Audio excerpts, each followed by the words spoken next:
Hello, अस्सलाम वालेकुम। बच्चों कैसे हैं? खैरियत से?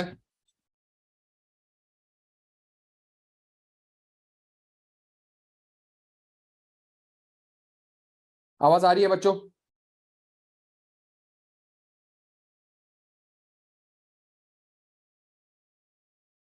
अच्छा जी। हमने क्या पढ़ना है? एक सवाल लास्ट क्लास में आपको दिया था बच्चों। लास्ट क्लास में क्या आ, ये बड़ा जबरदस्त सवाल है। सही है, ये MSA 1 का। अच्छा, एक चीज मैं अभी पहली बार बोल दूं। MSA 1 का ये सवाल है, ठीक है। तो MSA 1 वालों के लिए भी ये क्लास है और CFAP 6 वालों के लिए भी क्लास है।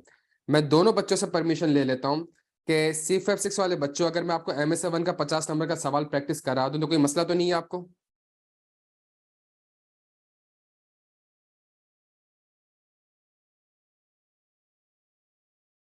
अच्छा, मैं MSA 1 वालों से भी रिक्वेस्ट करता हूं कि सर, अगर मैं आप लोगों के साथ साथ CFAP 6 वालों को भी पढ़ा दूं तो MSA 1 वाले बच्चों, आपको भी कोई मसला नहीं है?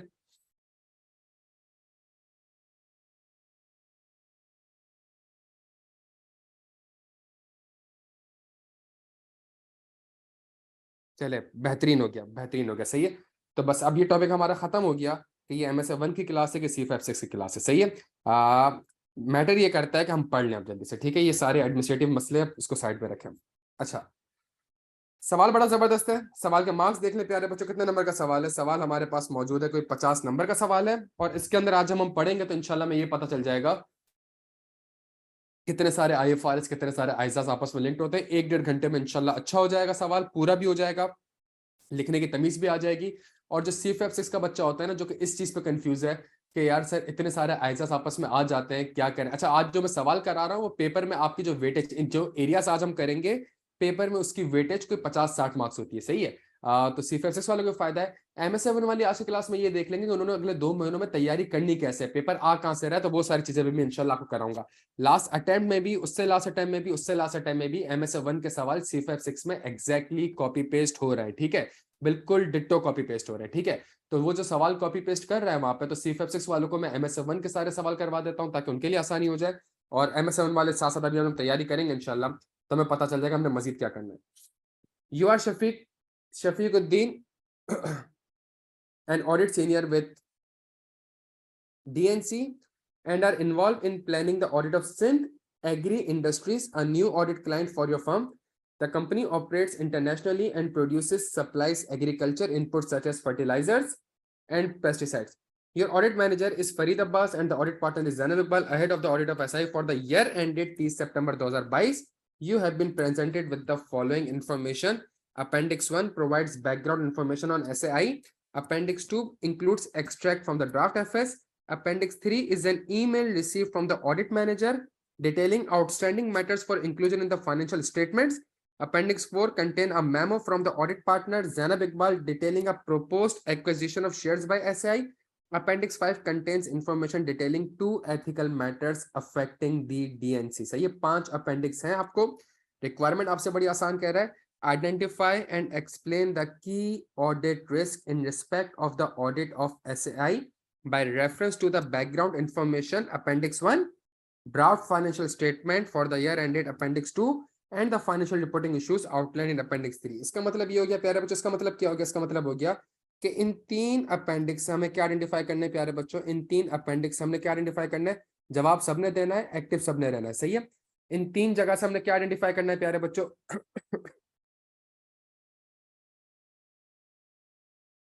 हमने प्यारे में, और हमारा CFAP 6 का पहला सवाल भी होता है, MSA 1 का पहला सवाल भी होता है। सही है। फिर वो अच्छा भाई, prepare the briefing notes required by the audit manager in Appendix 3 in which you explain how IFRS should be applied, explain the deferred tax implication, prepare journal entry. सही है। वो कह रहा है ये जो Appendix 3 है, इसमें एक और काम आप कर लें। और इसमें आप काम क्या करें? इसमें आप एक और काम मेरे प्यारे बच्चों ये कर लें कि इस अपेंडिक्स 3 में से आप एक काम ये करें कि आप IFRS एक्सप्लेन कर दें कि IFRS कैसे अप्लाई होगा इन चीजों के ऊपर। सही। Appendix 3 में 2 काम करने, ठीक है। फिर वो आपसे कहता है कि Appendix 4 जो है उसके ऊपर आप बता दो, और Appendix 5। तो अभी हमारा फोकस Appendix 1 2 3 में होगा, उसके बाद 4 में होगा, उसके बाद 5 में होगा। चलिए बच्चों स्टार्ट करते हैं। अपेंडिक्स 1 पढ़ना स्टार्ट करते हैं। जब वो आपसे कह रहा है कि मुझे ऑडिट रिस्क आइडेंटिफाई करना है, तो इसका मतलब है अपेंडिक्स 1, अपेंडिक्स 2, अपेंडिक्स 3 में क्या दिया हुआ होगा। अगर वो आपसे कह रहा है कि मुझे ऑडिट रिस्क आइडेंटिफाई करना है, तो मुझे जल्दी से बता दे अपेंडिक्स 1, अपेंडिक्स 2, अपेंडिक्स 3 में क्या दिया हुआ होगा। जल्दी, छेती छेती। जबरदस्त जबरदस्त मेरे प्यारे बच्चों, रिस्क फैक्टर्स दिए हुए होंगे, सही है। रिस्क फैक्टर्स हमें दिए हुए होंगे, तो इसका मतलब ये है कि प्यारे बच्चों सवाल से हमने क्या ढूंढना है, सवाल से हमने रिस्क फैक्टर्स ढूंढना है। तो रिस्क फैक्टर्स को हम येलो से हाईलाइट करना स्टार्ट करते हैं। सबसे पहला रिस्क फैक्टर प्यारे बच्चों थोड़ा सा देखिएगा, ये जो बैकग्राउंड इन्फॉर्मेशन दी हुई होती है इसमें लिखा हुआ है क्या, अ न्यू ऑडिट क्लाइंट। क्या कोई रिस्क फैक्टर है। पहली चीज लिखी हुई है अ न्यू ऑडिट क्लाइंट, क्या कोई रिस्क फैक्टर है प्यारे बच्चों, जल्दी से बता दें। मेरे प्यारा बच्चा जबरदस्त, मेरा प्यारा बच्चा जबरदस्त, हमारे पास पहला रिस्क आ गया।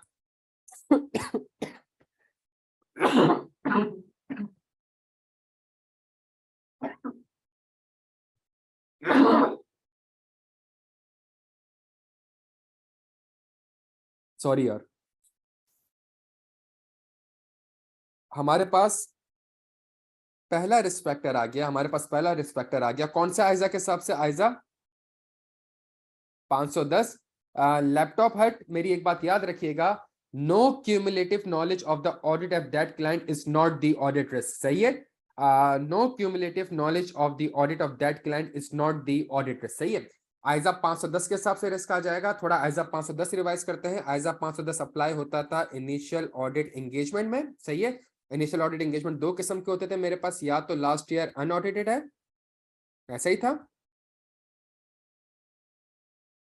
या अनदर ऑडिटर। कौन सा सिनेरियो अप्लाई हो रहा है भाई, अनदर ऑडिटर वाला अप्लाई हो रहा है, सही है। अनदर ऑडिटर वाला अप्लाई हो रहा है। तो अगर इनिशियल ऑडिट एंगेजमेंट है तो आइजा 510 क्या कहता है, आइजा 510 कहता है कि भाई दो मसले हैं, दो मसले हैं। पहला मसला, पहला मसला ये है, पहला मसला ये है, पहला मसला क्या है, ओपनिंग बैलेंस के ऊपर आपने सफिशिएंट अप्रोप्रिएट ऑडिट एविडेंस लेने, क्यों, because there is a risk that the opening balance, there is a risk that the opening balance may contain material misstatement, opening balance में कंटेन मटेरियल मिसस्टेटमेंट। क्या यहां तक बात क्लियर है, ये मेरा पहला रिस्क हो गया। बच्चों जल्दी, छेती छेती,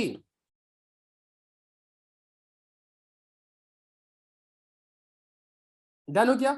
सो ये रिस्क नहीं है कि आपके पास आपका आपका आपके पास एक्सपीरियंस नहीं है। द रिस्क इज के जी द ओपनिंग बैलेंस में contain the material misstatement, the opening balance में कंटेन द मटेरियल मिसस्टेटमेंट, सही है। दूसरा आइजा 510 आपसे क्या कहता था, दूसरा आइजा 510 आपसे कहता था कि ओपनिंग बैलेंस के ऊपर आपने ये इंश्योर करना है कि अकाउंटिंग पॉलिसीज कंसिस्टेंटली अप्लाई होनी चाहिए। तो मैं आइजा 200 510 भी रिवाइज हो रहा है, सही है। अकाउंटिंग पॉलिसी कंसिस्टेंटली अप्लाई होनी चाहिए। क्या यहां तक बात समझ आती है मेरे प्यारे बच्चों। तो इस एक वर्ड से, इस एक वर्ड से मेरे प्यारे बच्चों, I have identified two risk.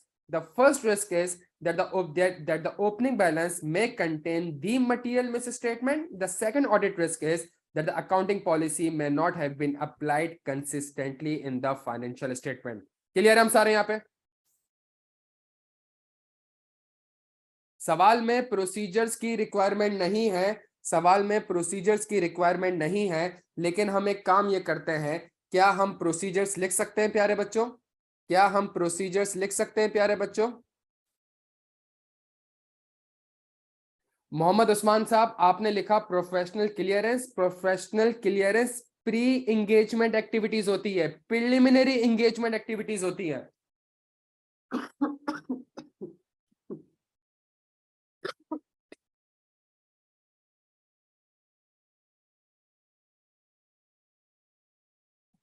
Usman साहब, professional clearance is the preliminary engagement activities. क्या ये क्लाइंट एक्सेप्ट करना है कि नहीं करना। प्रोफेशनल क्लियरेंस आपको रिसीवेबल के ऊपर सफिशिएंट अप्रोप्रिएट ऑडिट एविडेंस नहीं देगा। प्रोफेशनल क्लियरेंस आपको अकाउंट्स पेबल के ऊपर सफिशिएंट अप्रोप्रिएट ऑडिट एविडेंस नहीं देगा। Professional clearance is the preliminary engagement activities that we perform as per ISA 300। क्या यहां तक बात समझ आ रही है। तो आंसर भी डिस्कस करेंगे और क्वेरीज भी आपके साथ साथ रिजॉल्व होती रहेंगी, सही है। कॉन्सेप्ट इंशाल्लाह मजीद अच्छे हो जाएंगे। डन हो गया। तो प्यारे बच्चों प्रोसीजर, तो प्रोसीजर तो आइजा 510 में लिखा था। पहला, प्रीवियस ऑडिटर के वर्किंग पेपर्स को मैं रिव्यू कर सकता हूं। मेरा तैमूर साहब जबरदस्त हो गया, जबरदस्त हो गया, सही है। दूसरा काम ये कर सकता हूं मैं कि करंट ईयर के जो प्रोसीजर्स होंगे उससे मुझे प्रीवियस ईयर के बैलेंस के ऊपर सफिशिएंट अप्रोप्रिएट ऑडिट एविडेंस मिल सकता है। और तीसरा, मैं करंट ईयर के ऊपर एक स्पेसिफिक ऑडिट प्रोसीजर्स परफॉर्म कर सकता हूं। डन हो गया। चौथा यासिर साहब आप लिख दें कि ये सारे काम कर लेंगे तो फिर चौथा काम करिएगा कि इंश्योर करूंगा कि क्या बैलेंस सही से कैरी फॉरवर्ड हुए भी हैं कि नहीं हुए, जो ब्रॉड डाउन है क्या वो कैरी फॉरवर्ड हुआ भी है कि नहीं हुआ। डन हो गया मेरे प्यारे बच्चों, क्लियर हो गया।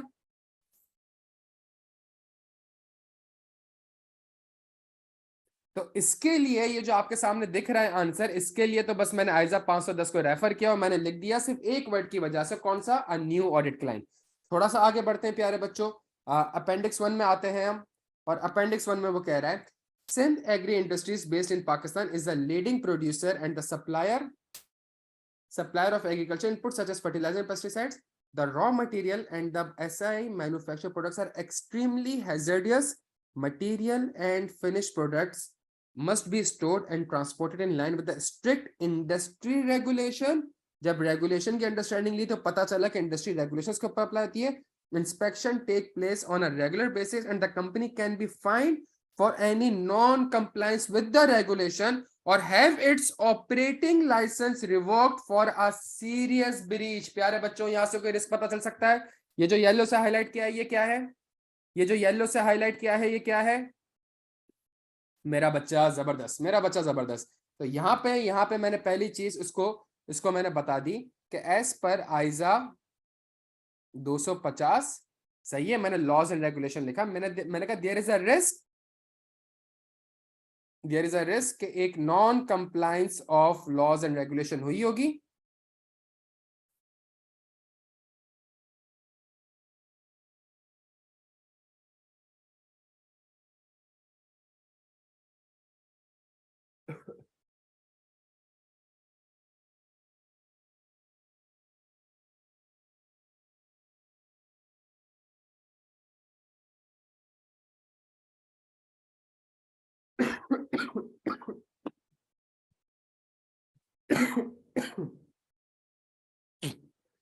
अल्लाह। प्यारे बच्चों, तो मैंने लिखा आइजा 250 non compliance of laws and regulation हुई होगी। तो इससे रिस्क क्या होगा, इससे कुछ रिस्क अराइज हो जाएंगे। पहला रिस्क मेरा ये हो जाएगा कि मुझे पेनल्टी लग जाएगी। दूसरा रिस्क ये होगा कि केस चल रहा होगा तो वो कॉन्टिजेंट लायबिलिटी डिस्क्लोज करनी पड़ेगी। तीसरा, चूंकि ये ऑपरेटिंग लाइसेंस वाली बात कर रहा है तो इससे मेरा गोइंग कंसर्न पे डाउट क्रिएट हो सकता है। प्यारे बच्चों, क्या यहां तक बात समझ आ रही है।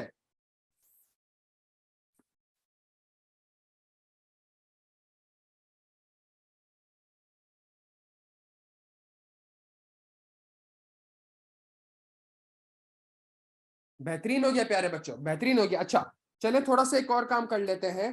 प्रोसीजर्स जो के रिक्वायरमेंट नहीं है, प्रोसीजर्स जो के रिक्वायरमेंट नहीं है, बिल्कुल भी तैमूर साहब बताने की जरूरत नहीं है। बिकॉज ये जो लॉज एंड रेगुलेशन है ये इनडायरेक्ट है, और जब इनडायरेक्ट है और इससे कोई नॉन कंप्लायंस हो जाएगी तो फाइनेंशियल स्टेटमेंट में इंपैक्ट आ जाएगा। अगर आप इन सारे रेगुलेशन कंप्लाई करें तो आपको तमगा इम्तियाज नहीं मिलेगा, इससे एफएस में कोई इम्पैक्ट नहीं आएगा। अगर आप एजीएम 4 महीने में करें तो इससे कोई भी इम्पैक्ट नहीं आएगा। अगर आरपी के साथ आप कोई ट्रांजेक्शन करते हैं और बोर्ड इसको अप्रूव करता है, शेयर होल्डर से स्पेशल रेजोल्यूशन लेते हैं, तो आपको कोई तमगा इम्तियाज नहीं मिलता। लेकिन अगर उससे नॉन कंप्लाइंस करते हैं तो फिर आपके ऊपर पेनल्टी लग सकती है। क्या यहां तक बात समझ आती है।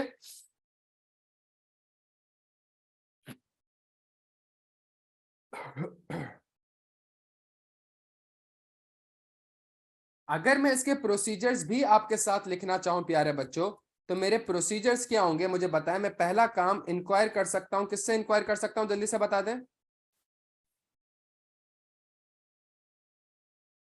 डन हो गया। ये सारा आइजा 250 है, सारा आइजा 250 है।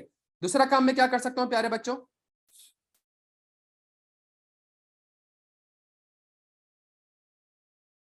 मैं करेस्पॉन्डेंस फाइल इंस्पेक्ट कर सकता हूं, ऐसा ही है। मैं लॉज एंड रेगुलेशन की अंडरस्टैंडिंग ले सकता हूं। मैं चाहूं तो किसी अपने एक्सपर्ट को भी इंगेज कर सकता हूं। मैं minutes of the meeting of दोस्त चार्ज विद गवर्नेंस भी रिव्यू कर सकता हूं। और सबसे मेरा प्यारा बच्चा माशाल्लाह सबसे जबरदस्त चीज कि मैं रिटर्न रिप्रेजेंटेशन भी ले सकता हूं। प्यारे बच्चों, क्या यहां तक बात समझ आती है। मैं लीगल एक्सपेंसिव बस बस जबरदस्त हमने लिख दिया। डन हो गया बच्चों। डन हो गया। तो अब तक तो बस ये वर्ड्स पकड़े और वर्ड्स पकड़ के अब तक हम आइजास को ही लिंक कर रहे हैं आपस में। डन हो गया। अच्छा आगे बढ़ते हैं। Chemical 652B।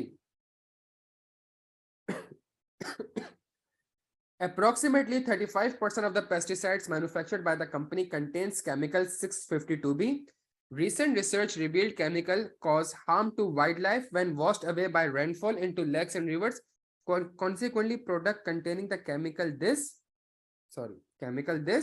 are banned from sale in Pakistan from January 2023. Key export market have also established a ban on these products on 30 September 2022. The company had rupees 658 million of pesticides containing chemical 652B. एक ऐसी inventory है आपके पास प्यारे बच्चों जिससे जिससे wild life को नुकसान पहुंच रहा है। पाकिस्तान में भी बैन हो चुका है। तो ये बेसिकली आपका रॉ मटेरियल है। सही, एक रॉ मटेरियल है, उससे आप मैन्युफैक्चर करते हो एक केमिकल। आप इस पेस्टिसाइड जो मैन्युफैक्चर करते हो वो एक केमिकल से होता है, इसका नाम 652B है प्यारे बच्चों। कंडीशन ये हुआ सब कुछ ईयर एंड के बाद है, लेकिन कंडीशन ईयर एंड पे एग्जिस्ट करती थी कि वाइल्ड लाइफ को नुकसान पहुंच रहा है प्यारे बच्चों। ये जो मेरे पास रॉ मटेरियल है, ये जो मेरे पास इन्वेंट्री है, ये क्या हो चुकी है प्यारे बच्चों, जल्दी से बता दे। मेरे पास एक रिस्क आ गया कि IS2 के हिसाब से मेरे पास जो ये रॉ मटेरियल या इन्वेंट्री पड़ी है, ये क्या हो चुकी है प्यारे बच्चों, ये क्या हो चुकी है, ये इम्पेयर्ड हो चुकी है। सही है। और IS2 के प्रोसीजर हम सबको पता है ना, मैनेजमेंट का प्रोसेस समझूंगा, टेस्ट ऑफ कंट्रोल्स करूंगा, एजम्पशंस रीजनेबल है कि नहीं है वो देखूंगा, याद आ रहा है, सब्सिक्वेंट इवेंट के प्रोसीजर परफॉर्म करूंगा। प्रोसीजर पूछे नहीं है वो भी करवा रहा हूँ। जबरदस्त मेरा बच्चा, जबरदस्त। The chemical process for the production of pesticides using the chemical 650B is complex and uses the machinery designed is sorry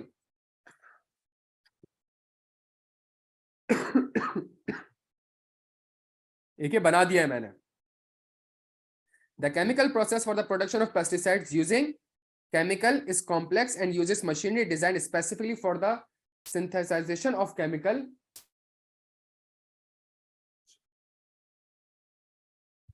ये बात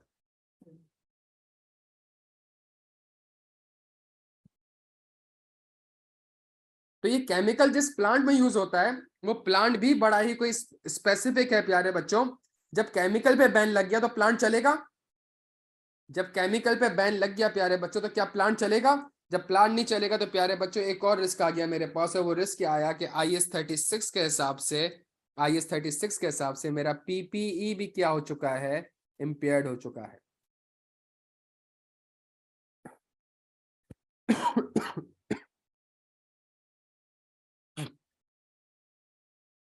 जबरदस्त हो गया। जो आपने सवाल पूछा है एक मुझे डायरेक्ट पे, इसका आंसर हमाल लेख में लिखा हुआ है। सही है।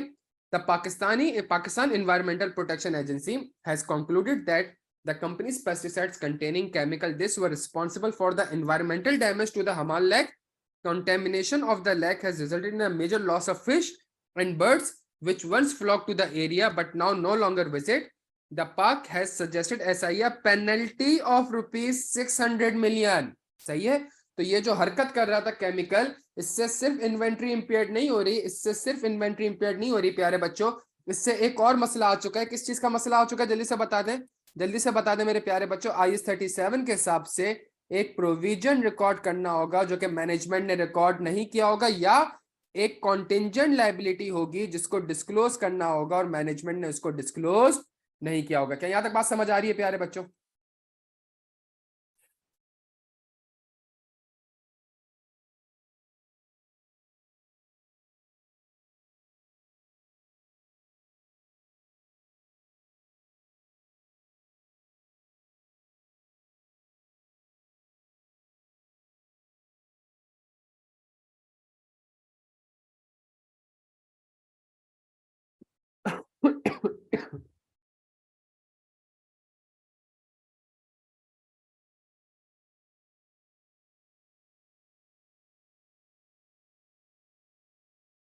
अच्छा जी, सही है। In 2022, a legal case against the Pak EPA was commenced by SIA in order to waive the penalty. SIA is confident that it can win the case since it was using chemical legally. However, the Pak EPA claims that SIA acted negligently and should have halted use of chemical this earlier as other pesticide producer did. The case has not been settled yet. मैंने IS 37 के हिसाब से risk बता दिया प्यारे बच्चों. अगर सवाल में वो आपसे प्रोसीजर भी पूछ ले, तो जो सब्सटेंटिव प्रोसीजर की टेक्निक थी हमारे पास, वो टेक्निक याद है? उसमें से कौन सी टेक्निक यूज कर लेंगे प्यारे बच्चों, जल्दी से बता दें. उसमें से कौन सी मेरे प्यारे बच्चों? जबरदस्त. तो चाहे MSA 1 वाले हो, CFF 6 वाले हो, अमन है तो मैं लीगल काउंसिल से इंक्वायरी कर लूंगा, मैं कंफर्मेशन भेज दूंगा. याद आ रहा है प्यारे बच्चों?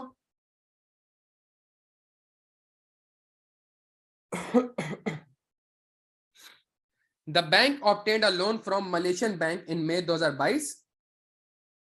The company obtained a loan from a Malaysian bank in May 2022. The loan has strict covenants attached and the bank has the right to recall the loan if the covenants are breached. सही है. मैं 2022 में loan लिया था प्यारे बच्चों. दो चीजें बड़ी इंपॉर्टेंट है. एक, कोवेनेंट ब्रीच हो जाएंगे. जब कोवेनेंट ब्रीच हो जाएंगे जब कोवेनेंट ब्रीच हो जाएंगे तो दो, अब इस एक सवाल के अंदर अच्छा, इससे रिलेटेड कुछ इंफॉर्मेशन है. अच्छा, जबरदस्त मेरे बच्चों, जबरदस्त. इससे रिलेटेड कुछ इंफॉर्मेशन है जो यहाँ पे अपेंडिक्स 3 में दी हुई है. सही है. उससे रिलेटेड कुछ इंफॉर्मेशन है जो अपेंडिक्स 3 में दी हुई है. मैं इसको आपके साथ रीड कर लूं. जो ऊपर लोन की अमाउंट दी हुई है, सवाल चूंकि आप रीड कर चुके हैं, ऊपर जो लोन की चीज दी हुई है उसको मैं यहाँ पे रीड कर लूं आपके साथ.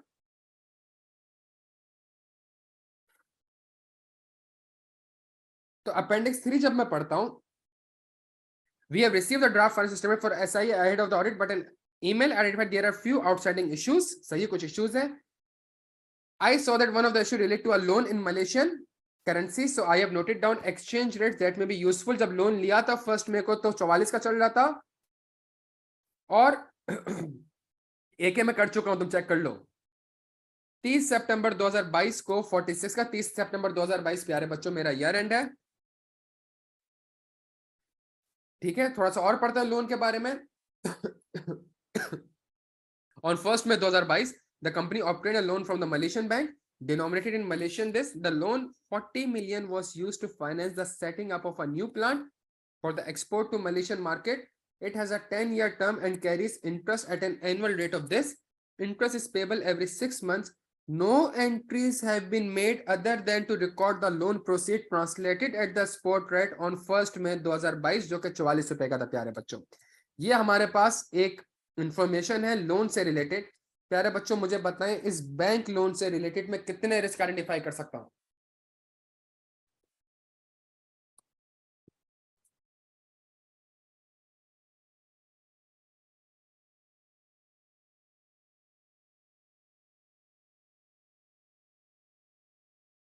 अब ये सुनिएगा प्यारे बच्चों. सही है. अच्छा, वो आपसे कह रहा है अपेंडिक्स 3 में ये जो इंफॉर्मेशन मैंने आपको बताई है, इसमें मुझे ऑडिट रिस्क भी बताना है और इसी अपेंडिक्स 3 को यूज करके मुझे IFRS की एक्सप्लेनेशन भी देनी है. IFRS की एक्सप्लेनेशन भी देनी है. क्लियर है ना हम सारे यहां तक भाई? तो आ जाए ऑडिट रिस्क पढ़ते हैं. लोन लिया मलेशियन बैंक से. पहला रिस्क मेरे पास आ गया. कौन सा रिस्क आ गया? IS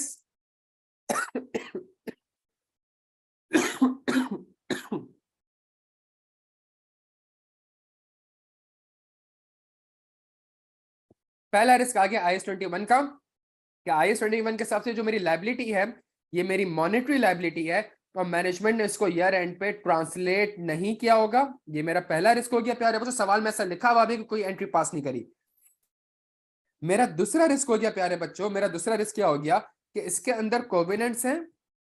अगर कोवेनेंट्स है तो कोवेनेंट्स की वजह से दो रिस्क हो जाएंगे कि अगर तो कोवेनेंट्स ब्रीच हो गए. सही है, ब्रीच हो गए, पहला रिस्क.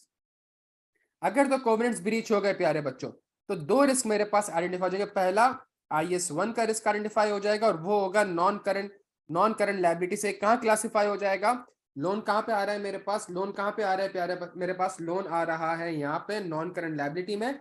ये नॉन करंट लायबिलिटी से करंट लायबिलिटी में क्लासिफाई हो जाएगा. और मेरे पास दूसरा रिस्क ये आ जाएगा. किस चीज का रिस्क आ जाएगा? ये एक इवेंट और कंडीशन होगा. ISA 570 के हिसाब से मेरे पास रिस्क आ जाएगा. किस चीज का? गोइंग कंसर्न का रिस्क आ जाएगा. अगर तो कोवेनेंट ब्रीच नहीं हो रहा है तो इसका मतलब है दाल में कुछ काला है प्यारे बच्चों. और दाल में क्या काला है जल्दी से बता दें. अगर तो कोवेनेंट ब्रीच, मेरा आरिफा जबरदस्त. आइजा 240 के हिसाब से मैनेजमेंट के पास अपॉर्चुनिटी नहीं है, मैनेजमेंट के पास इंसेंटिव स्लैश प्रेशर है to commit the fraudulent financial reporting. मेरे प्यारे बच्चों को यहां तक बात समझ आ रही है? तो अगर मैं आपके साथ एक चीज डिस्कस करूं, और डिस्कस ये कर रहा हूं कि एक पैराग्राफ लिखा हुआ है, इस पैराग्राफ के ऊपर मेरा पहला रिस्क आ गया IS 21 का, मेरा दूसरा रिस्क आ गया IS 1 का, मेरा तीसरा रिस्क आइजा 570 का, मेरा चौथा रिस्क आइजा 240 का। क्या यहां तक बात समझ आती है प्यारे बच्चों?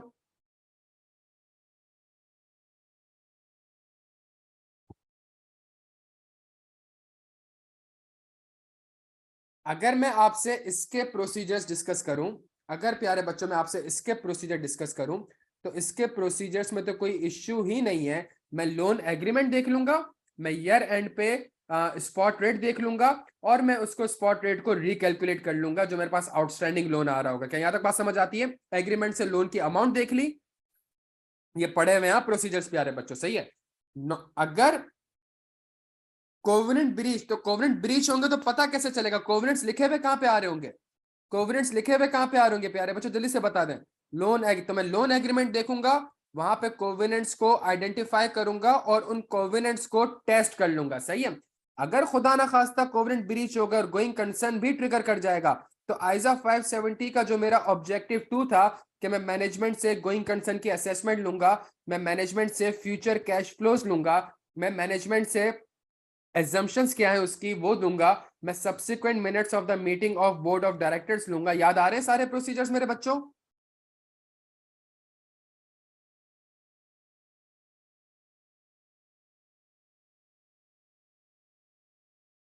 मैं सब्सिक्वेंट इंटरिम एफएस लूंगा। जबरदस्त, ग्रीन से प्रोसीजर्स लिखे, रिक्वायरमेंट नहीं है लेकिन फिर भी कर दिया। डन हो गया बच्चों?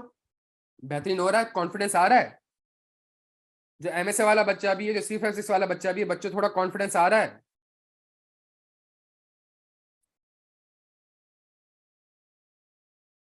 बेहतरीन हो गया, बेहतरीन हो गया। थोड़ा सा और आगे चलते हैं।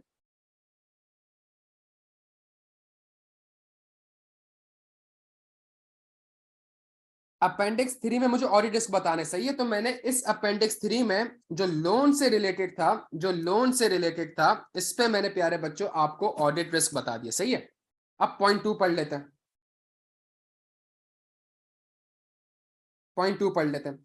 On 1 June 2022 the company issued a total of 2 million share option to its directors. These vest after 2 years dependent on the directors remaining in the employment. The fair value of each option at the grant date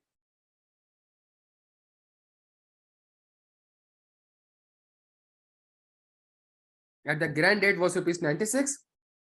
The fair value at the grant date was rupees 96 and their exercise price is 134. At 30 September, all directors remained in the company's employment and this was not expected to change.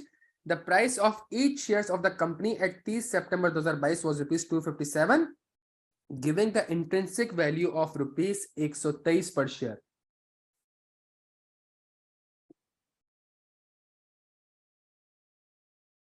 Clear हम सारे यहाँ पे? अच्छा, चलिए यार पढ़ लें। अब्दुल्ला क्या हो गया यार? ये कौन सा IFRS है? जल्दी से बताने प्यारे बच्चों, कौन सा IFRS है? इसमें पहले अकाउंटिंग बाद में बतानी है, पहले रिस्क बताना है। अकाउंटिंग बाद में बतानी है, पहले रिस्क बताना है। तो मैं रिस्क क्या बताऊंगा? मैं रिस्क ये बताऊंगा प्यारे बच्चों कि यहाँ पे हमारे पास रिस्क क्या बताऊंगा?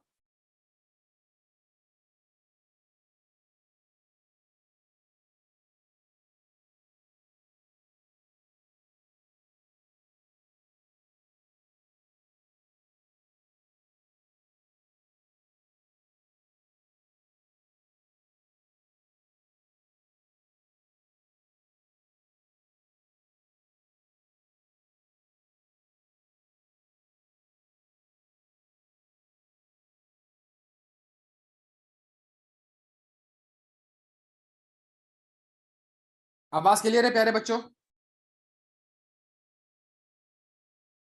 अच्छा जी, तो मैंने यहाँ पे कहा कि IFRS 2 के हिसाब से, IFRS 2 के हिसाब से ये मेरे पास कौन सा है? इक्विटी बेस्ड है, कैश बेस्ड है?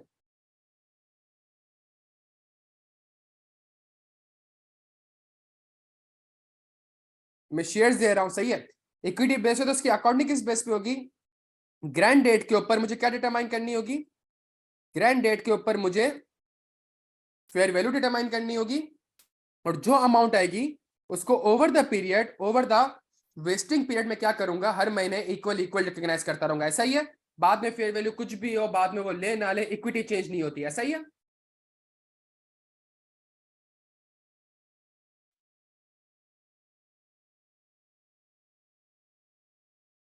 जब इतना कुछ आपने बता ही दिया है तो मुझे रिस्क भी बता दे। द रिस्क इज के फेयर वैल्यू सही डिटरमाइन नहीं करी होगी।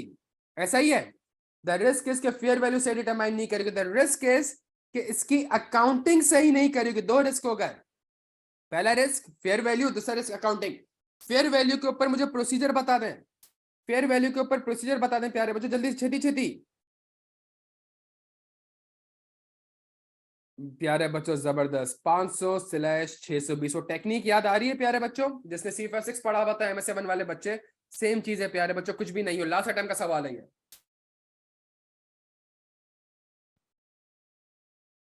अकाउंटिंग ठीक है कि नहीं है? तो अकाउंटिंग देखने के लिए आपको क्या देखना पड़ेगा, जल्दी से बता दें। आपको एग्रीमेंट देखना पड़ेगा। एग्रीमेंट्स में आपको टर्म्स एंड कंडीशन देखने पड़ेंगे। क्या टर्म्स एंड कंडीशन देखने पड़ेंगे? क्या टर्म्स एंड कंडीशन देखने पड़ेंगे? कि ये इक्विटी बेस्ड है, कि कैश बेस्ड है,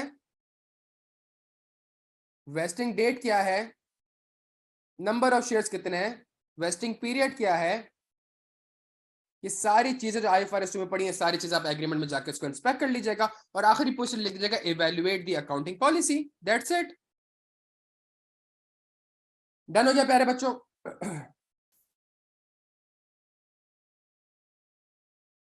तो मैंने रिस्क बता दिया आपको, मैंने रिस्क बता दिया। अच्छा, थोड़ा सा और आगे बढ़ते हैं। पॉइंट नंबर 3 में आते हैं। रिस्क क्या है? At 30 September 2022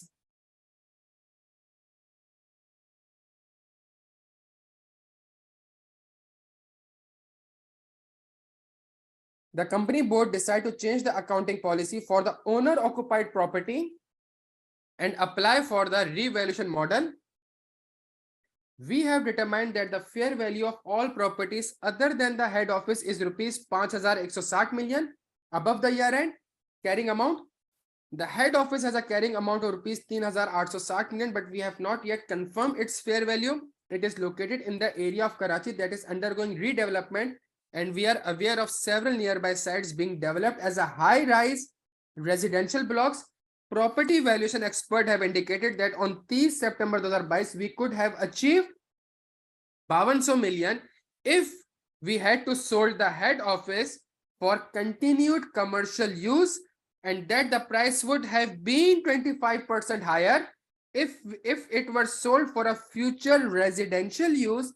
If we sold to a property developer, they would have to invest approximately rupees 2100 million in order to convert the property to apartments, but could sell those apartments for a total of 10,000 million.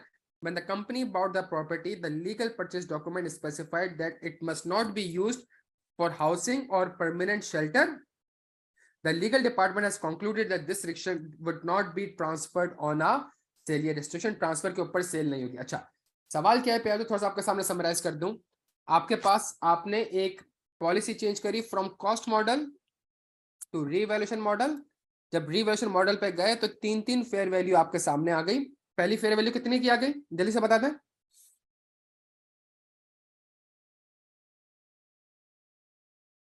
5.2 million. दूसरी कितने की आ गई? 5.2 million का 125%। और तीसरी कितनी आ गई? 10,000 million. ऐसा ही है बच्चों?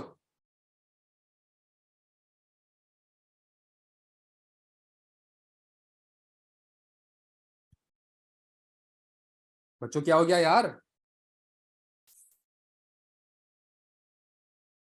अगर मैं इसको ऐसे ही यूज करता रहूं जैसे अभी यूज कर रहा हूं, कंटिन्यूड कमर्शियल यूज, तो वैल्यू इतनी है।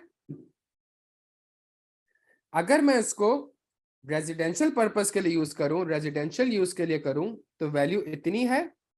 और अगर मैं इसको प्रॉपर्टी डेवलपर्स को दे दूं और वो उस पर कुछ खर्चे करें, डन हो गया प्यारे बच्चों? मुझे बताएं क्या ऑडिट रिस्क है, मुझे बताएं। और पहले तो ऑडिट रिस्क बता दें, ये तो मैंने सवाल यहाँ पे कॉपी कर दिया एक अच्छी प्रेजेंटेबल वे में। ऑडिट रिस्क बता दें मुझे जल्दी से, छेती छेती, सवाल में जो भी लिखा हुआ है दफा करें, ऑडिट रिस्क बता दें। जबरदस्त हो गया, जबरदस्त हो गया। क्या जबरदस्त हो गया सर? पहला रिस्क, पहला रिस्क, मेरे बात सुनो, पहला रिस्क IS 8 का है। आप जब अकाउंटिंग पॉलिसी चेंज करने जा रहे हैं तो अकाउंटिंग पॉलिसी क्या relevant and reliable information provide कर भी रही है कि नहीं कर रही है, और क्या वो properly account for and disclosed हुई भी है कि नहीं भी, याद आ रहा है भाई? तो पहले तो आपने वैल्यूएशन पे काम थोड़ी करना है, पहले तो आपने ये देखना है कि अकाउंटिंग पॉलिसी का चेंज IS 8 के हिसाब से है भी कि नहीं।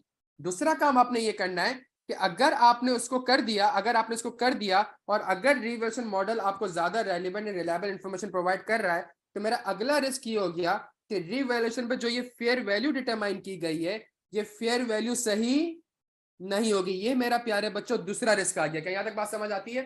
फेयर वैल्यू के ऊपर क्या प्रोसीजर होंगे जल्दी से बता दें।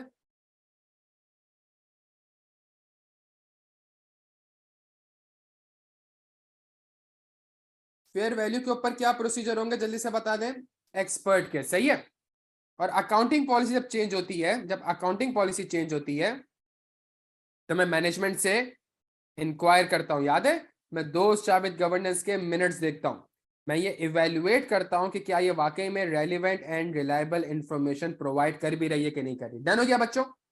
अभी रिस्क है, अभी अकाउंटिंग डिस्कस नहीं कर रहे, अकाउंटिंग तो अगली रिक्वायरमेंट हमारी। अच्छा, we are also a bit behind on the deferred tax calculation, and the draft FS still include the last year liability. We have calculated that there are net taxable temporary difference this year of 6-7 million, excluding the matters above. कौन सा matter? ये invest, ये revaluation वाला matter. दूसरा कौन सा matter? Share based payment वाला matter. तीसरा कौन सा मैटर? लोन वाला मैटर। तो तीन मैटर्स हैं जिसके ऊपर डेफर्ड टैक्स कैलकुलेट नहीं हुआ। वह आपसे कह रहा है अम्मार, बिल्कुल लिख सकते हो, बिल्कुल लिख सकते हो। यहाँ मसला हेड ऑफिस का है ना, तो हेड ऑफिस में क्लास ऑफ एसेट तो नहीं होती ना, हेड ऑफिस तो एक ही होती है ना। आपने किसी कंपनी को ऑडिट करते हुए ये देखा है कि 4 हेड ऑफिस हो? अगर प्लांट एंड मशीनरी की बात चल रही होती तो अम्मार साहब आपका आंसर बिल्कुल सही था। सवाल में लिखा हुआ क्या है? सही कह रहा हूं प्यारे बच्चों?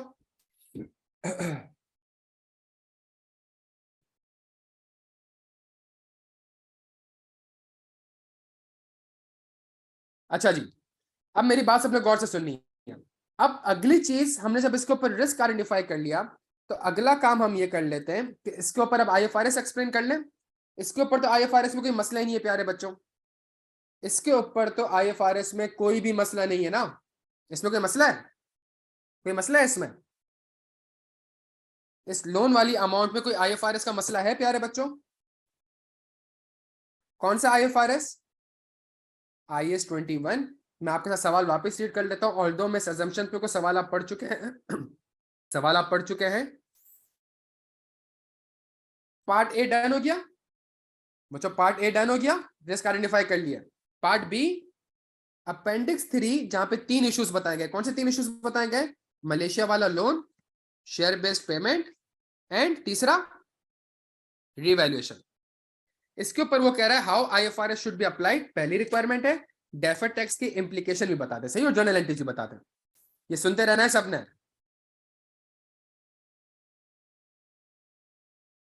ये इंपॉर्टेंट चीज है। मुझे बताएं यहाँ पे IS, अगर मैंने IFRS एक्सप्लेन करना है तो मैं IFRS क्या एक्सप्लेन करूंगा कि ये मेरी एक मॉनेटरी लायबिलिटी है, और मॉनेटरी लायबिलिटी ईयर एंड पे क्या होनी चाहिए? रीवैल्यू होनी चाहिए, पहला मसला।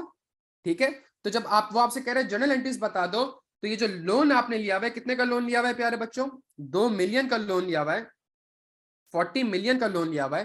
तो 40 मिलियन को आपने मल्टीप्लाई कर देना है किससे? 46 माइनस 44 से। तो क्या आंसर आया आपके पास? 80 मिलियन का। ये आपके पास क्या आ गया प्यारे बच्चों? ये 80 मिलियन आपके पास क्या आ गया?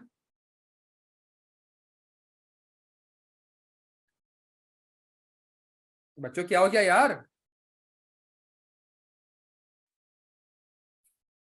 डन हो गया ना यार? 44 का लोन लिया भाई, 46 पे करना है भाई। गेन कहां से आ गया? शजिया गेन कहां से आ गया?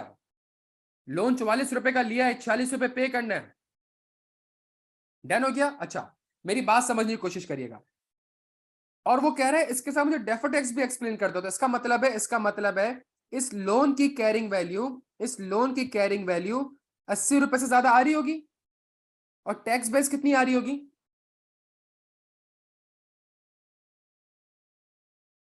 बच्चों ऐसा ही है?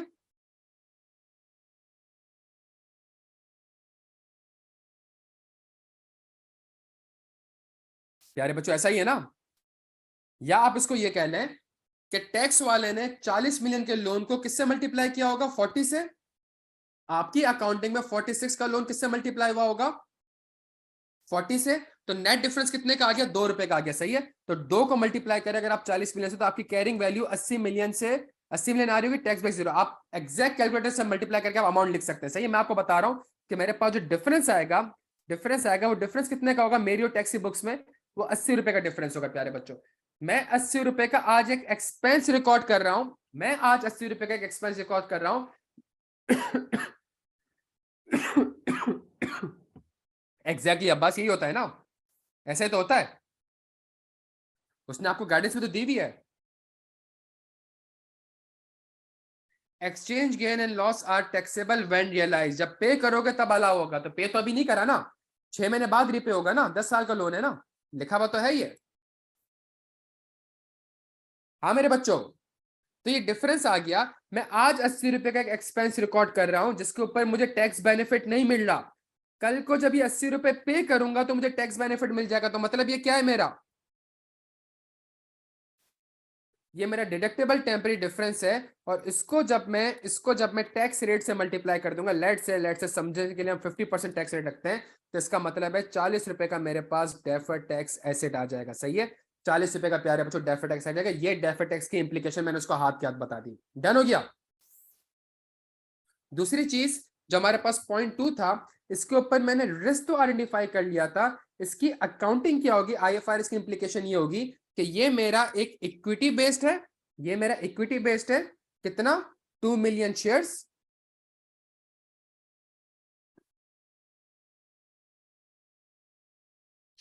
2 मिलियन शेयर्स। और जो 2 मिलियन शेयर्स है, फेयर वैल्यू ग्रैंड डेट पे कितनी थी प्यारे बच्चों? 96। 2 मिलियन मल्टीप्लाई बाय 96 कितना अमाउंट बना? कोई बता देगा जल्दी से?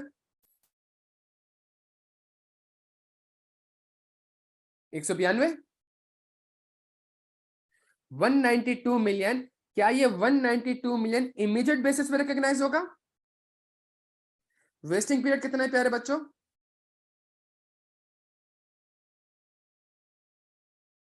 2 इयर्स है। 2 इयर्स है प्यारे बच्चों। तो ये 192 डिवाइड हो जाएगा, कितने से डिवाइड हो जाएगा? 24 से। क्या आंसर आया प्यारे बच्चों आपके पास? 192 डिवाइडेड बाय 24 क्या आंसर आया प्यारे बच्चों? जल्दी से बता दें पर महीने का क्या आंसर आया? जल्दी से जल्दी, छेती छेती। ये मैं नहीं बताऊंगा। 8 रुपए आपके पास एक महीने का एक्सपेंस आ गया। तो 30 सितंबर में आपने 1 जून को दिया था ये। जून, जुलाई, अगस्त, सितंबर, कितने महीने हो गए प्यारे बच्चों? कितने महीने हो गए? तो 32 मिलियन का आपके पास क्या रिकॉर्ड हो जाएगा प्यारे बच्चों? 32 मिलियन का आपके पास एक एक्सपेंस रिकॉर्ड हो जाएगा। डन हो गया? अच्छा, लोन में एक और चीज समझ लें। लोन में एक और चीज समझ लें। लोन में एक और छोटा सा मसला है। ये लोन आपने रीपे कब करना है?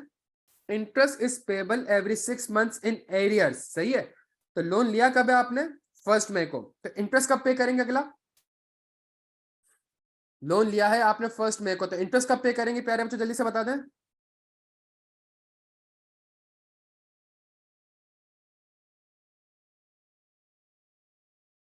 सितंबर में।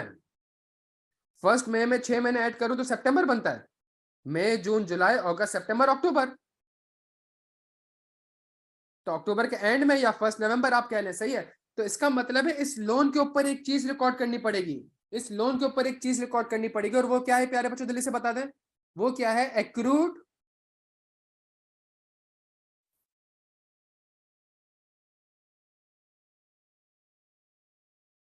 तो इस लोन के ऊपर जब आप एक्रूड मार्कअप रिकॉर्ड करेंगे, तो आपकी कैरिंग वैल्यू में आपके पास एक एक्रूड मार्कअप की अमाउंट आ रही होगी। क्या उसकी टैक्स बेस होगी? कि सवाल में लिखा है finance cost are admissible in tax when paid. तो पेड तो बाद में होगा। तो जो भी आप एक्रूड मार्कअप की अमाउंट निकालेंगे, मैं एक्रूड मार्कअप की अमाउंट निकालना नहीं सिखाऊंगा आपको, अगर जो टैक्स बेस आपके पास आ रही होगी तो टैक्स बेस तो नील आ रही होगी, तो इसका भी जो डिफरेंस होगा प्यारे बच्चों, इसका भी जो डिफरेंस होगा, वो डिफरेंस आज एक एक्सपेंस है, उसका बेनिफिट कल को जाके मिलेगा। ये भी मेरा डिडक्टेबल टेम्पररी डिफरेंस है, इसके ऊपर भी एक डेफर्ड टैक्स एसेट रिकॉर्ड हो जाएगा। क्लियर हो गया भाई यहाँ पे?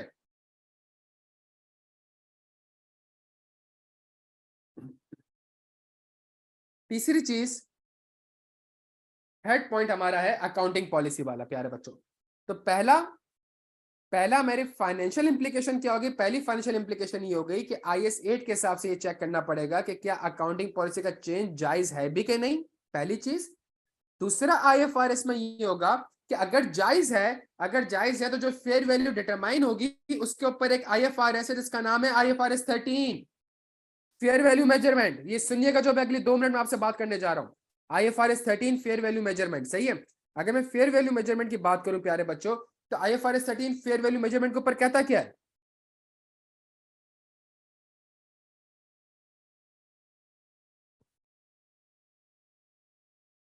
ये सवाल देख रहे हैं ना? अब देखें ये आई कैप कर क्या रहा है आपके साथ, ये देख लीजिए। MS7 वाले आप लोग भी सुन लें इसको, सही है।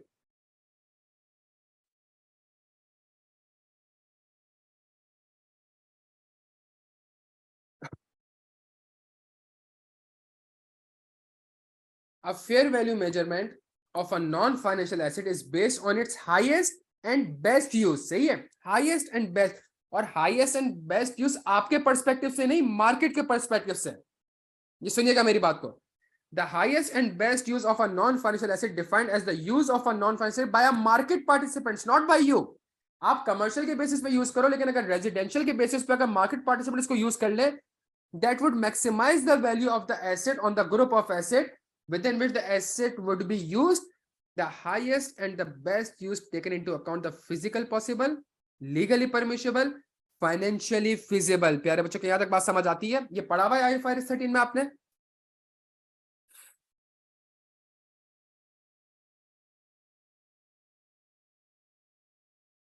बच्चों ऐसा ना करें यार, जवाब दे दें।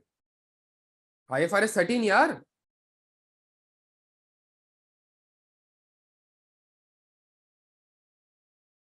भाई FFR का सिलेबस का पार्ट है यार, सर MQ की वीडियो पढ़ी है उसके ऊपर समरी की।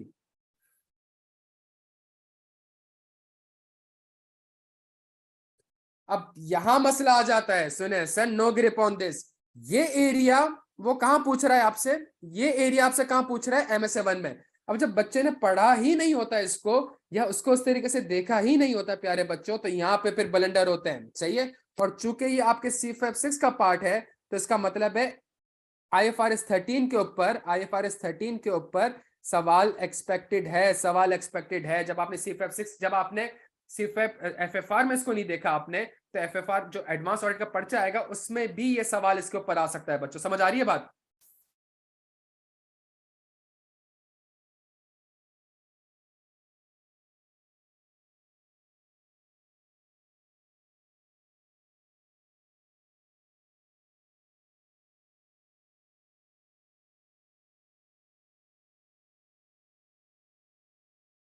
अब एक चीज सुन लें, सिर्फ ये आपके सामने मैं एग्जाम्पल पढ़ रहा हूं।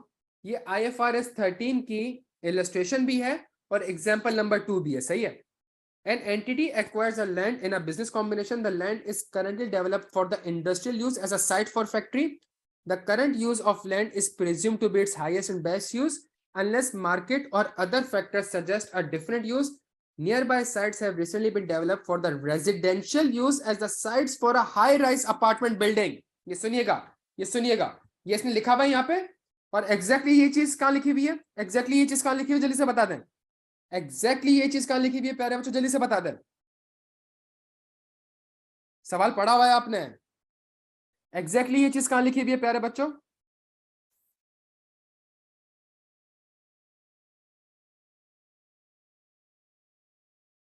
समझ आ रहा है? तो MS7 वाले आप लोग एक चीज गौर से सुन लें प्यारे बच्चों।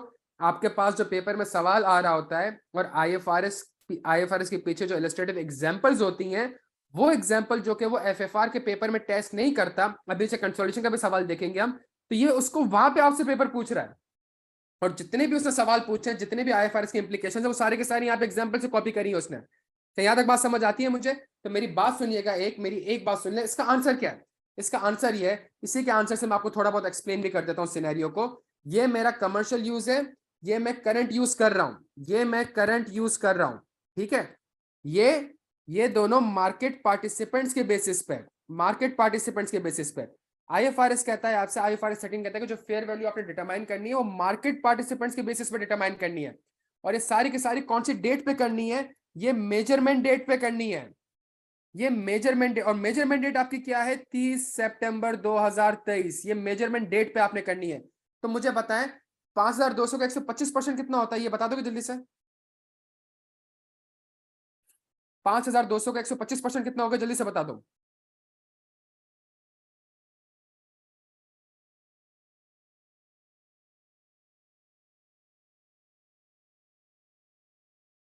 6.5 मिलियन, सही है। तो बताएं क्या इसकी, तो मार्केट पार्टिसिपेंट्स तो ये भी है, लेकिन वो कहता है आपने सारी चीज मेजरमेंट डेट पे देखनी है, फ्यूचर को कंसीडर नहीं करना है कि फ्यूचर में इतना कर दूंगा और कल को उसको खो दूंगा तो इसमें से तेल निकल आएगा और तेल इतने का बिक जाएगा तो इतने पैसे कमा लूंगा। नहीं, मेजरमेंट डेट आज की तारीख पे बताएं, आज की तारीख में मार्केट पार्टिसिपेंट आपसे ये जगह कितने पे लेंगे? सही है प्यारे बच्चे। तो फेयर वैल्यू कितनी होनी चाहिए? जल्दी से बता दें, फेयर वैल्यू कितनी होनी चाहिए? आप जो यूज कर रहे हो वो मैटर नहीं करती, जो मार्केट पार्टिसिपेंट उसको यूज करके कमाएंगे वो मैटर करती। तो वो वैल्यू कितनी निकली आपकी? 6500 निकली। इसका मतलब है ये हेड ऑफिस जो आपका होगा, हाईएस्ट एंड बेस्ट यूज, मैं ये हैंडआउट आपसे शेयर कर दूंगा, हाईएस्ट एंड बेस्ट यूज, सही है, by the market participants, by the market participants. और तीन चीजें जरूरी है, फिजिकली पॉसिबल, लीगली परमिशेबल और फाइनेंशियली फिजिबल। इसकी एग्जांपल क्या है? इसकी एग्जांपल सुनिएगा। ये 6500 का नंबर है, अभी आप कह रहे हैं सर आंसर ये है, लेकिन अगर मैं आपसे कहूं कि भाई इस लैंड के ऊपर अलाउ ही नहीं है, अलाउ ही नहीं है कि आप रेजिडेंशियल प्रोजेक्ट बनाओगे, तो क्या आप ये 6500 के मिलियन ले सकोगे? अगर ये लिखा हो कि भाई इस लैंड के ऊपर अलाउ ही नहीं है कि आप रेजिडेंशियल प्रोजेक्ट बना सकते हो, तो क्या ये लीगली पॉसिबल है आपके लिए रेजिडेंशियल यूज करना? प्यारे बच्चों, आपके लिए पॉसिबल ही नहीं है, आपके लिए पॉसिबल ही नहीं है। इसका मतलब है रेजिडेंशियल प्रोजेक्ट आपके लिए रेलिवेंट नहीं होगा। तो ये एग्जांपल है आईएफआरएस 13 की, ये तीन बेसिक बातें आपसे करता है। ये इसका लेक्चर आपने लाजमी देखना आईएफआरएस 13 का। मैं अगले सवालों में भी इसकी प्रैक्टिस कराऊंगा। CFS 6 वाले आपके लिए सवाल बहुत इंपॉर्टेंट है। प्यारे बच्चों, सवाल में कैरिंग वैल्यू कितनी आ रही है? प्यारे सवाल में कैरिंग वैल्यू कितनी आ रही है? द हेड ऑफिस की कैरिंग वैल्यू आ रही है 3860, और बाकी एसेट की एक्सेस वैल्यू कितनी आ रही है? 5160। तो 5160 प्लस कितनी वैल्यू ली मैंने? 6500 माइनस 3860। ये 3860 हेड ऑफिस की कैरिंग अमाउंट आ रही है, 6500 हेड ऑफिस की फेयर वैल्यू आ रही है, और बाकी जो आपने अपनी पूरे पूरे बिजनेस मॉडल को रिवैल्यू करा है उसकी वैल्यू आ रही है। तो टोटल कितना हो गया प्यारे बच्चों? जल्दी से बता दें।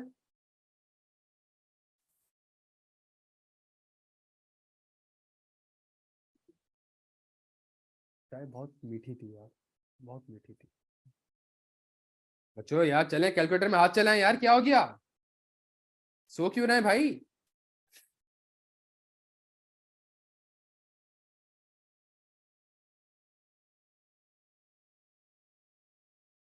आरिफा वो इसलिए नहीं ली बिकॉज फ्यूचर कॉस्ट को आप कंसीडर नहीं करते हैं, फ्यूचर कॉस्ट को कंसीडर नहीं करते, फ्यूचर में इतनी इन्वेस्टमेंट कर लूंगा तो इतना हो जाएगा। 7800 प्यारे बच्चों। तो आपके पास 7800 से कैरिंग वैल्यू ज्यादा आ रही होगी, इसकी टैक्स बेस कितनी आ रही होगी? नील आ रही होगी। मतलब जो एसेट की कैरिंग वैल्यू आ रही होगी उसमें 7800 ज्यादा आ रहा होगा, टैक्स बेस नील आ रहा होगा। एसेट के केस में when carrying value is greater than tax base, तो प्यारे बच्चों आपके पास एक डेफर्ड टैक्स लायबिलिटी आ जाएगी। ये समझाने की जरूरत है, मतलब एसिड की रीवैल्यूएशन में डेफर्ड टैक्स समझाने की जरूरत है।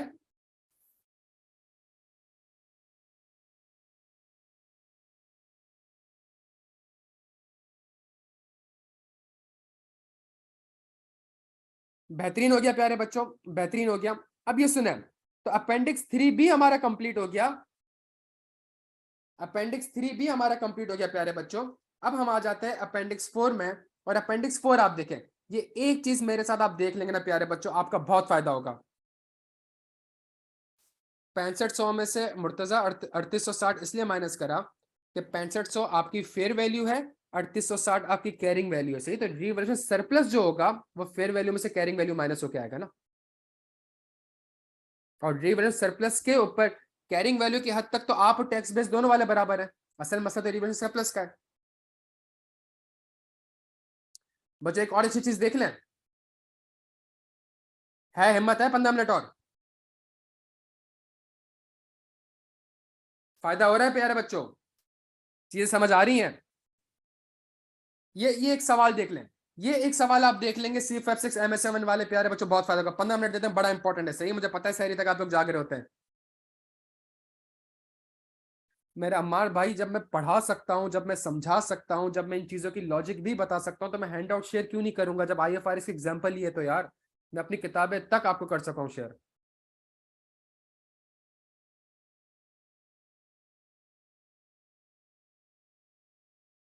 चले जी, सुनिएगा।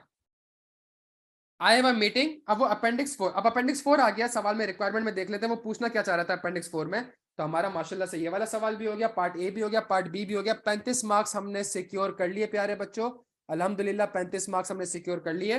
पार्ट सी में हम आते हैं, और 35 मार्क्स नहीं करे, 50 मार्क्स कर चुके हैं। क्यों? मैं एडिशनल 15 मार्क्स क्यों लिख रहा हूँ? मैं एडिशनल 15 मार्क्स क्यों लिख रहा हूँ? मैंने साथ साथ आपको रिस्क के साथ साथ ऑडिट प्रोसीजर्स भी पढ़ा दिया। जबरदस्त अमार, जबरदस्त। Part C, prepare a note for the audit partner ahead of his meeting with the finance director of SII as requested in the memo appendix 4। Appendix 4 में एक मेमो आ रहा है प्यारे बच्चों, ये रहा अपेंडिक्स 4, एक छोटा सा मेमो आ रहा है, इतना सा मेमो है आपके पास, इस मेमो का हमने पढ़ना है।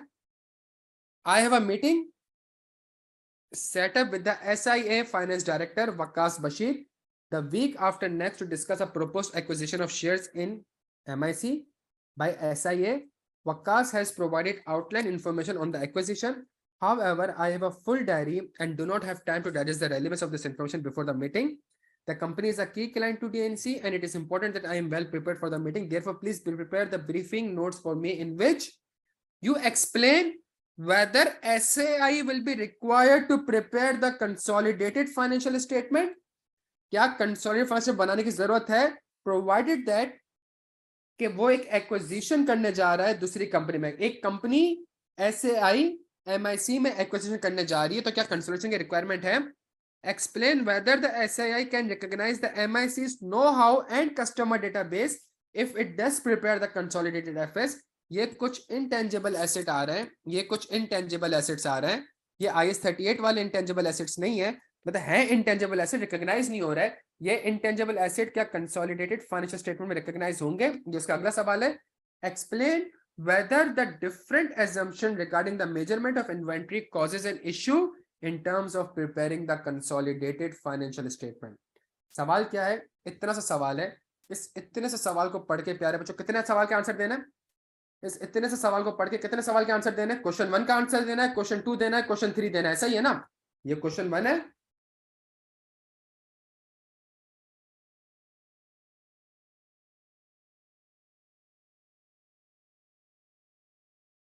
ये क्वेश्चन 2 है, ये क्वेश्चन 3 है, सही है। हम एक काम करते हैं, जो क्वेश्चन 1 से रिलेवेंट है उसको हम येलो से हाईलाइट कर लेते हैं। The company intend to acquire 40% of the equity shares in the company, another company, during the first half of the year ending 30 September. The company is a competitor of SIA and has been hugely successful in developing the new pesticides product. अच्छा, MIC is a competitor of SIA and has been hugely successful in developing new pesticides product and manufacturing processes. It also has a very effective marketing team that has built up an extensive customer database.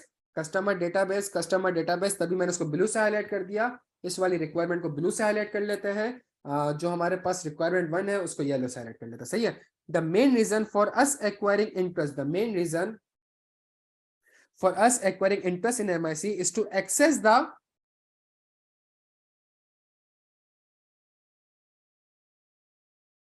product and process know-how as well as customer database, neither of which is represented in the MIC's statement of financial position।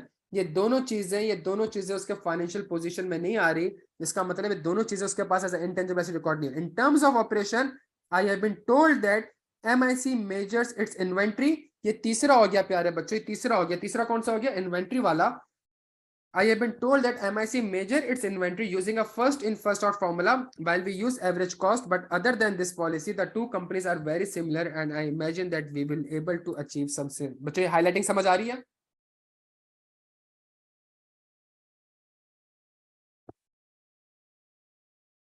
In terms of deal,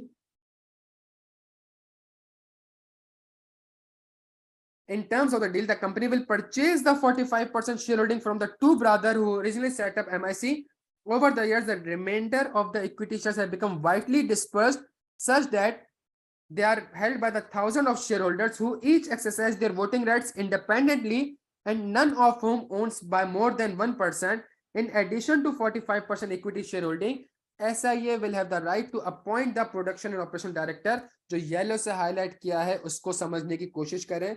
जो yellow से मैंने highlight किया है वो आपसे कहना क्या चाह रहा है? वो आपसे कहना ये चाह रहा है कि 45% आपके पास इक्विटी शेयर्स हैं, 45% आपके पास वोटिंग राइट्स हैं. सही है. ये दोनों शेयर्स आप दो भाई से खरीद रहे हो, इन दो भाई के पास मिला के थी. बाकी जो है वो हजारों की तादाद में शेयर होल्डर्स हैं और हर कोई अपना अपना अलग डिसीजन लेता है, मिलजुल के डिसीजन नहीं ले रहे होते. इसके अलावा आपके पास राइट है, आपके पास, आप एक्वायर क्यों करना चाह रहे हो? आप एक्वायर इसलिए करना चाह रहे हो बिकॉज जो प्रोसेस है, जो प्रोडक्ट है और जो उसका डेटाबेस है उसका उस तक आपको रसाई चाहिए और उस तक आपको रसाई मिल जाएगी.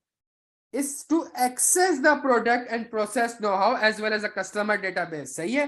तो इस तक रसाई आपको मिल जाएगी. और प्यारे बच्चों, आप प्रोडक्शन एंड ऑपरेशन डायरेक्टर भी अपॉइंट कर सकते हो. प्रोडक्शन एंड ऑपरेशन डायरेक्टर भी आप कर सकते हो.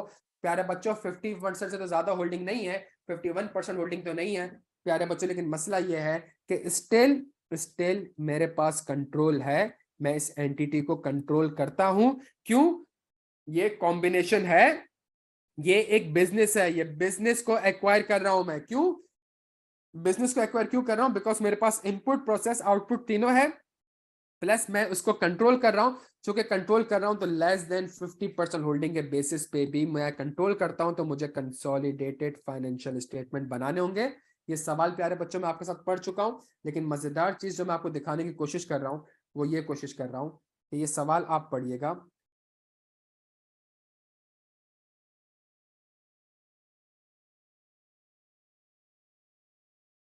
तो मेरे पास पावर भी है, मैं रिटर्न को भी क्या कहते हैं चेंज कर सकता हूं, वेरिएबल रिटर्न भी कमा सकता हूं. सबसे इंपॉर्टेंट चीज डिफेक्टो पावर, ये पढ़ा है आपने इसमें अकाउंटिंग में, एफएफआर में. बस बस ये चीज समझ लो MS7 वालों, ये चीज समझ लो. आई कैप का पेपर यहां से आ रहा है, ठीक समझ आ रही है बात? आई कैप का पेपर यहां से आ रहा है. इवन ये सुन लें, even when an investor with the less than a majority of a voting right, majority of a voting right has not entered into additional contract arrangement, it may still have a power over the investee if its voting right gave it the practical ability to direct the relevant activities unilaterally. ए खान समझा रहा हूं, वही समझा रहा हूं बेटा. The circumstances addressed involve what is commonly referred to as de facto control.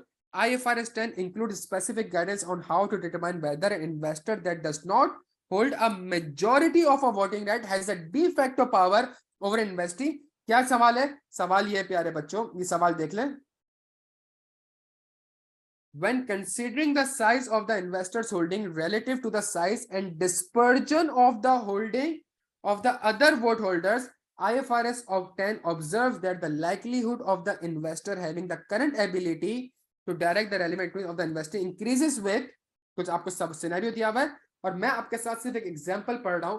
ये example भी कहां से दी हुई है? ये IFRS 10 के अपेंडिक्स बी की एग्जांपल 4 है प्यारे बच्चों. ये example 4, an investor acquires 48% of the voting rights. सवाल में आपको कितना दिया हुआ है? Of an investee, the remaining voting rights are held by the thousands of shareholders, none individually holding more than 1% of the voting rights. None of the shareholder has any arrangement to consult any of the others or make collective decision when assessing the. प्यारे बच्चों, सारी चीज कहां से उठाई है इसने?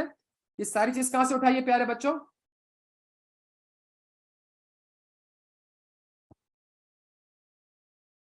तो प्यारे बच्चों इसका मतलब है वो आपसे कंसोलिडेशन तो पूछ ही रहा है. लेकिन ये वाले सिनेरियोज जो कि हम नॉर्मली एफएफआर में आप लोग उसको इतना तवज्जो नहीं देते, कि वहां पे आपके एमएसए1 में आपसे ये सवाल पूछ रहा है कि बताओ कंसोलिडेशन होगी कि नहीं होगी। वो ये नहीं कहेगा कि 50% होल्डिंग है तो बताओ 60, वो आपसे ये नहीं कह रहा कि कंसोलिडेटेड एफएस बनाओ, वो आपसे पूछ क्या रहा है। तो इसका आंसर क्या होगा? इसका आंसर ये होगा कि भाई चूंकि मेरे पास ये डी फैक्टो पावर है, मेरे पास होल्डिंग लेस देन 50% है, बट उसके बावजूद मेरे पास प्रैक्टिकल एबिलिटी है कि मेरे डिसीजन की वेटेज होगी। क्यों? हजारों शेयर होल्डर के पास जो है शेयर्स वो बहुत कम है और वो कलेक्टिव डिसीजन मेकिंग नहीं लेते। तो प्रैक्टिकल एबिलिटी के जो मेरा डिसीजन होगा उसमें से कुछ शेयर होल्डर भी मान गए तो वो डिसीजन इंप्लीमेंट हो जाएगा। क्या यहां तक बात समझ आ रही है मेरे बच्चों?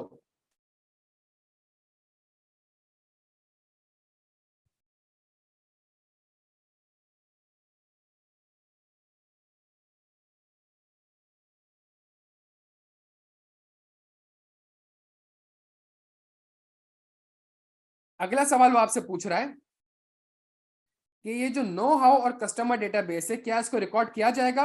प्यारे बच्चों मुझे बताएं, ये जो कस्टमर डेटाबेस है, क्या मैं उसको कंसोलिडेशन करते हुए जब मैं fair value of net asset निकाल लाऊंगा तो क्या इसकी fair value net asset determine करूंगा?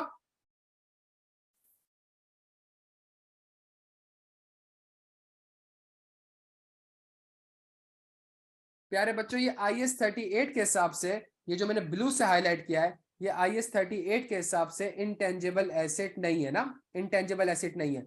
लेकिन IFRS 3 और IFRS 10 आपको कहता है कि अगर कुछ क्राइटेरिया पूरा हो जाए तो आप उन चीजों को भी as an intangible asset recognise कर सकते हो। क्या यहां तक बात समझ आ रही है?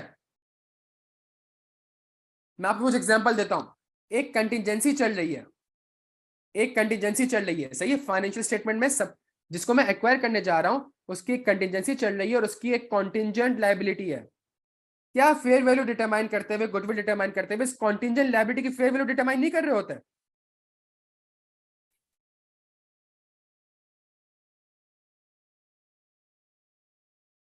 एग्जैक्टली इसी तरीके से मेरे प्यारे बच्चों, इसी तरीके से जब आपके पास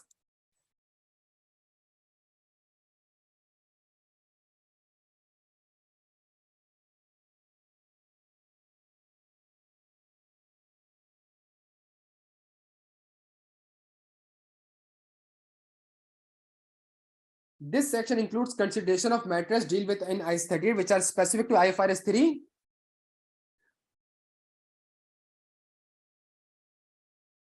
The acquirer should recognize separately from goodwill the identifiable intangible asset acquired in a business combination. An asset is identifiable if it meets either the separability or contractual legal criteria. इधर दोनों में से कोई एक भी हो जाए, या तो वो सेपरेबल हो या वो आपने किसी कॉन्ट्रेक्चुअल लीगल क्राइटेरिया के हिसाब से एक्वायर करा हुआ है। आईक्यू के पास आप सारे स्टूडेंट का डेटाबेस है। क्या आईक्यू अपने फाइनेंशियल स्टेटमेंट में इसको as a intangible asset recognise कर सकता है?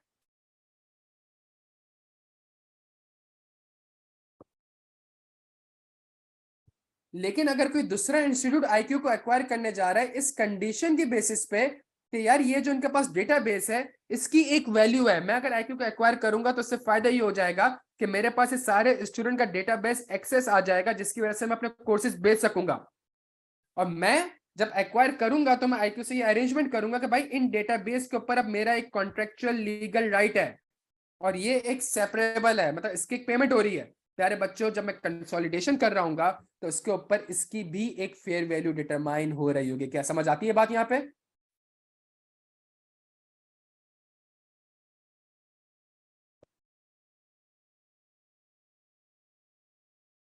और अगर आप देखें तो आपको एग्जांपल्स भी दी गई हैं आईएफआरएस में जिसने इसने सारा आपको बताया हुआ है कि क्या ये आपका इंटेंजिबल, तो इसको आप अच्छा, जब आप इंटेंजिबल एसेट्स को रिकॉग्नाइज करोगे कंसोलिडेशन करते हुए तो इसका मतलब है फेयर वैल्यू में इसका इंपैक्ट लोगे। लेकिन उसको क्या टैक्स वाला मानेगा उसको?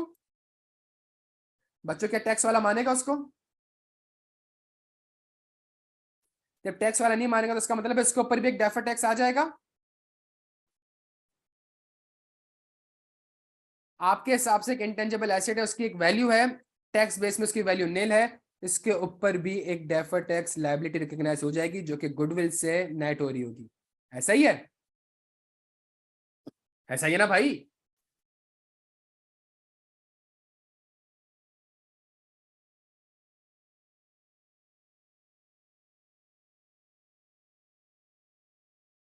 बच्चों अमन है।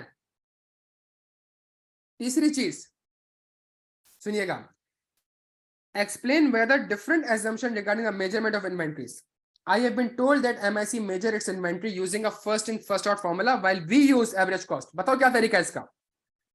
जिसको एक्वायर करने जा रहे हो उसकी अकाउंटिंग पॉलिसी फीफो है, आपकी एवरेज कॉस्ट है। जल्दी छेती छेती। वो कह रहे हैं कि डिफरेंट एजम्पशन जो यूज हो रही है क्या उससे कंसोलिडेटेड एफएस बन सकता है?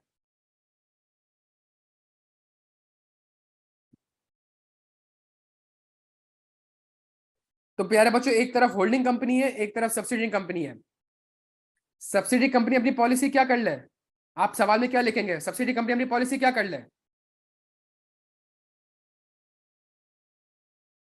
जब आप चेंज लिखने जा रहे हैं तो आपको लिखना होगा कि क्या IS 8 के हिसाब से वो relevant and reliable information provide कर रहा है। खुदा का वास्ता ये ना लिख देना कि सब्सिडी अपनी पॉलिसी चेंज कर दे। आप लिखेंगे कि सब्सिडी अगर अपनी पॉलिसी चेंज कर दे और सब्सिडी वेटेड एवरेज से फीफो में आ जाए तो ये चेक करना पड़ेगा कि क्या वो FIFO relevant and reliable information provide कर रहा है। अगर तो कर रहा है यस, अगर तो कर रहा है यस, या तो नो या यस। अगर कर रहा है तो इसका मतलब है पॉलिसी चेंज हो जाएगी, और जब पॉलिसी चेंज हो गई तो अब पॉलिसी कंसिस्टेंट हो गई। और अगर नहीं कर रहा तो फिर होल्डिंग, ये ना लिख देना कि होल्डिंग कंपनी अपनी पॉलिसी चेंज कर देगी, नहीं। होल्डिंग कंपनी क्या करेगी? होल्डिंग कंपनी एक एडजस्टिंग एंट्री पास कर देगी। क्यों? बिकॉज IFRS की रिक्वायरमेंट है कि अकाउंटिंग पॉलिसीज क्या होनी चाहिए प्यारे बच्चों? IFRS की रिक्वायरमेंट है कि अकाउंटिंग पॉलिसी क्या होनी चाहिए? IFRS की रिक्वायरमेंट है कि अकाउंटिंग पॉलिसी यूनिफॉर्म होनी चाहिए। डन हो गया प्यारे बच्चों?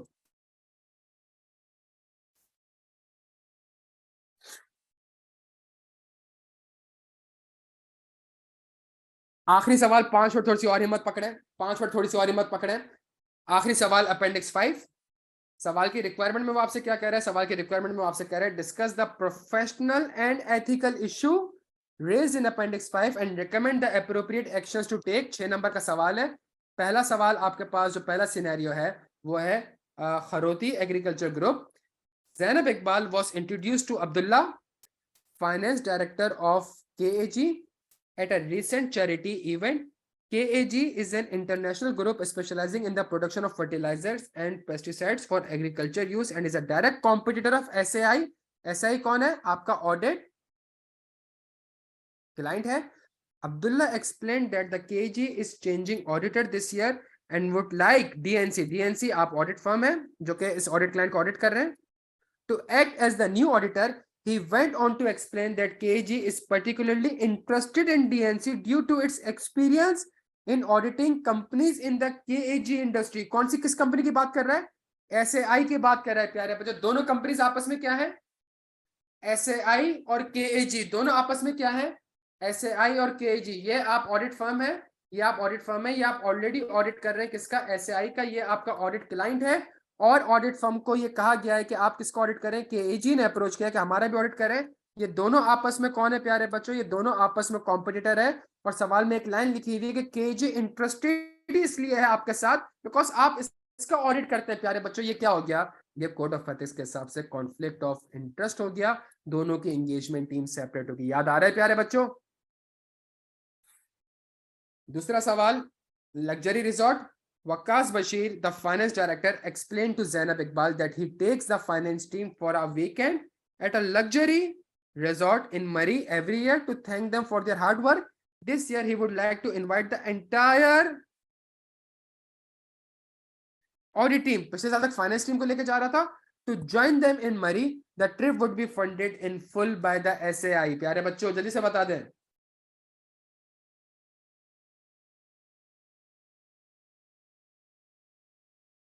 डन हो गया gifts and hospitality?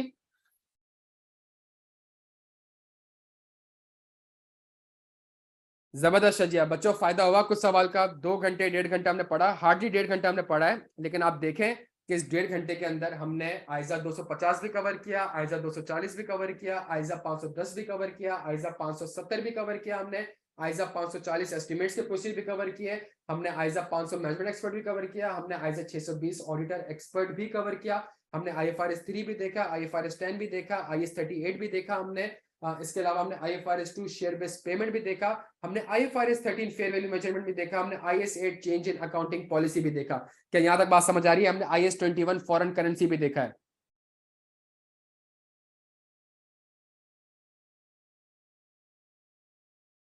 Wajid MSA 1 में हो तो लाजमी करनी पड़ेगी, और मैं इंशाल्लाह करवाता भी रहूंगा प्रैक्टिस। फायदा हुआ आपको? ये बताएं आप लोग, CFF 6 वाले और MSA 1 वाले, फायदा हुआ?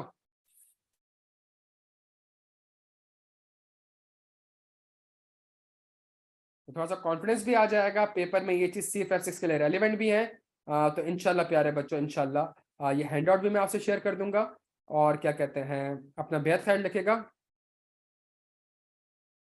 हमने अपेंडिक्स 2 में ऑडिट रिस्क इसलिए डिस्कस नहीं करे, सिंपल एनालिटिकल प्रोसीजर वाले ना, इसमें एक दो रिस्क आप आइडेंटिफाई कर सकते हैं। लेट से एडमिनिस्ट्रेटिव एक्सपेंस है 9,950 से 9,350 हो गया, तो एडमिनिस्ट्रेटिव एक्सपेंस की कंप्लीटनेस का रिस्क हो गया। नेक्स्ट क्लास प्यारे बच्चों इंशाल्लाह नेक्स्ट वीक होगी। अपना बेहद ख्याल रखिएगा प्यारे बच्चों। रिकॉर्डिंग भी पोर्टल में अपलोड हो जाएगी एडिटिंग होने के बाद। बेहतरीन हो गया बच्चों, बेहतरीन का अपना बेहद ख्याल रखिएगा, दुआओं में याद रखिएगा मुझे। अल्लाह हाफिज।